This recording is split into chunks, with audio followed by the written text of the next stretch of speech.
The IEEE 802.11 committees for wireless technologies are in charge of radio wireless communications. But there are two other common wireless networking technologies that you should be familiar with. The first is Bluetooth.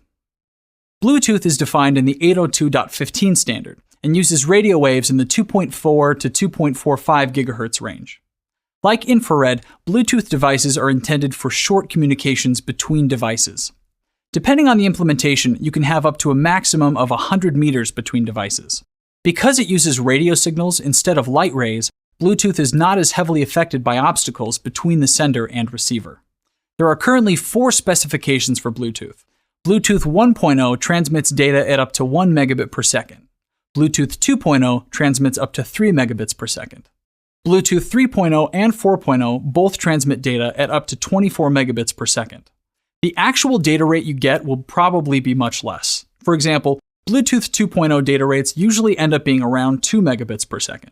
Keep this in mind when you're buying a Bluetooth device.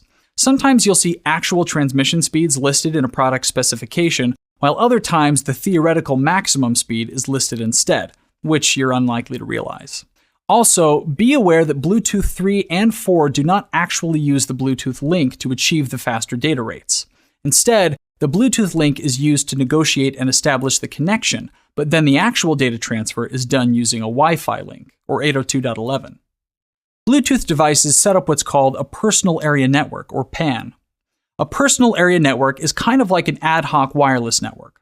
However, in a PAN, you have one device that's a master device, while the rest of the devices are slave devices. The devices broadcast the name of the personal area network and are able to join into the network and communicate. And much like infrared, Bluetooth is typically used for devices that are within close proximity.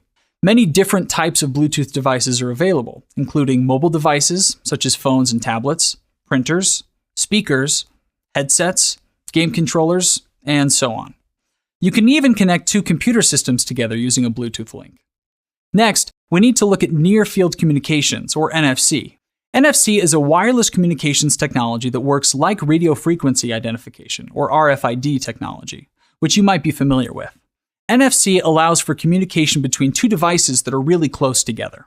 In essence, NFC is designed to enable short-range wireless communications between 2 NFC-enabled devices. To do this, it uses the 13.56 MHz frequency, which is the same frequency used by RFID. It's designed for devices that are very, very close together, around 4 centimeters or less. NFC can be implemented in a variety of different wireless devices, including standard mobile phones, tablets, and full-size desktop PC systems. It can also be used in NFC readers and NFC passive tags, which are similar to RFID tags. Basically, it allows you to implement a variety of different proximity-based applications and services. For example, NFC can be used in an e-ticketing implementation at a movie theater or a train station. With e-ticketing, you put your NFC-enabled device close to a ticket reader. An NFC connection is automatically established, and then your device sends the e-ticket you purchased previously to get you into the theater or onto a train. This is only one example. NFC can be used in a variety of different ways. In fact, there are 3 implementation modes for NFC. The first one is called card emulation, which allows an NFC device to work as a contactless smart card, like the e-ticketing application we just looked at. The next mode is called peer-to-peer.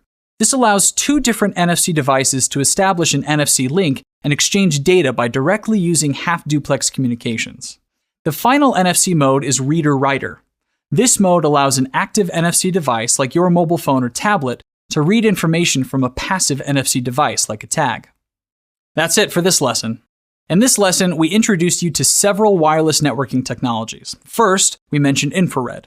Then we talked about Bluetooth. Then we ended by discussing near-field communications, or NFC.